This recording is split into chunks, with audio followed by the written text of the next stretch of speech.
Aviv ও জেরুজালেমকে গাজার মতো বিধ্বস্ত করে দিয়েছে ইরানের বিপ্লবী গার্ড সেনারা। রাতভর মুহুর্মুহু মিসাইল হামলায় বহু ইসরায়েলি নাগরিক হতাহত হয়েছেন। ইরানের সর্বোচ্চ ধর্মীয় নেতা আয়াতুল্লাহ আল খামেনি জানিয়েছেন, সম্মুখ যুদ্ধে ইসরায়েলকে মোকাবেলার জন্য ইরানের সামরিক বাহিনী প্রস্তুত। এক্ষেত্রে ইসরায়েলের প্রতি কোনো দয়া দেখানো হবে না বলে হুঁশিয়ারি দেন তিনি।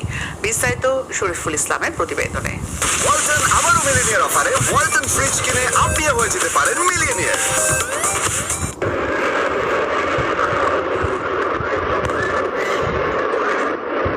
ইসরায়েলের হামলার জবাবে শুক্রবার রাতে মোট 3 ধাপে তেল আবিব ও জেরুজালেমে হামলা চালায় ইরান।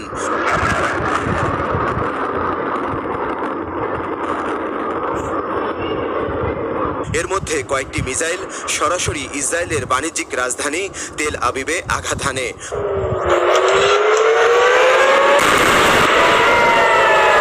প্রথম 2 দফার হামলায় অন্তত 41 জন আহত হন। তৃতীয় দফার আক্রমণে আহত হয় অর্ধশতাধিক।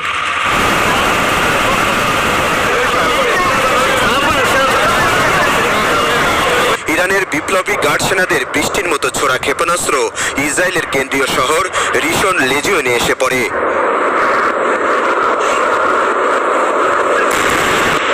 এতে ধ্বংসস্তূপে পরিণত হয় সেখানকার বড় বড় ভবন।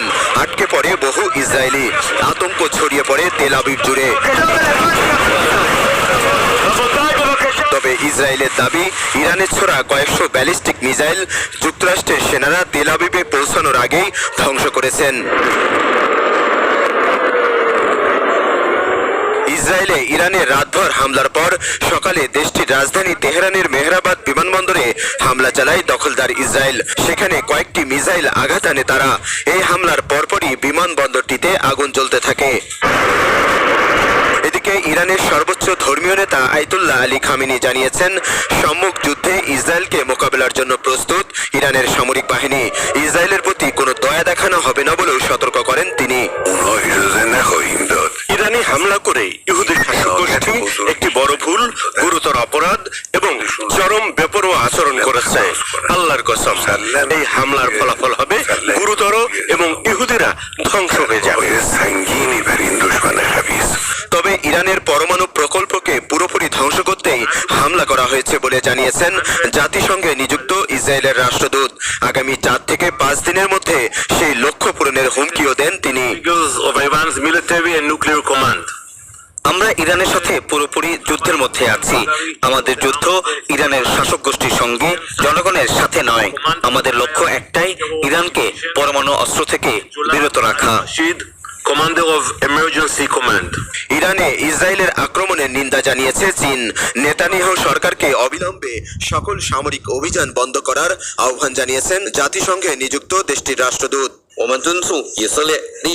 চীন ইরানের সার্বভৌমত্ব, নিরাপত্তা এবং আঞ্চলিক অখণ্ডতা লঙ্ঘনকারী ইসরায়েলের কর্মকাণ্ডের নিন্দা জানাচ্ছে। ইসরায়েলি অভিযানের সম্ভাব্য গুরুতর পরিণতি নিয়ে আমরা গভীরভাবে উদ্বিগ্ন। ইরান ইসরায়েল যুদ্ধ থামাতে মধ্যস্থতা করার প্রস্তাব দিয়েছে রাশিয়া। ইরানের প্রেসিডেন্ট মাসুদ পেজেকশিয়ান এবং ইসরায়েলের প্রধানমন্ত্রীর সঙ্গে টেলিফোনে কথা বলেছেন রুশ প্রেসিডেন্ট পুতিন। মধ্যপ্রাচ্য জুড়ে উত্তাপ বাড়ায় জাতিসংঘে নিরাপত্তা পরিষদের জরুরি বৈঠক ডাকা হয় শুক্রবার।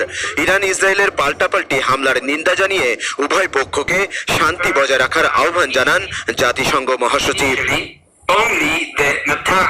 শরীফুল ইসলাম, এটিএন বাংলা।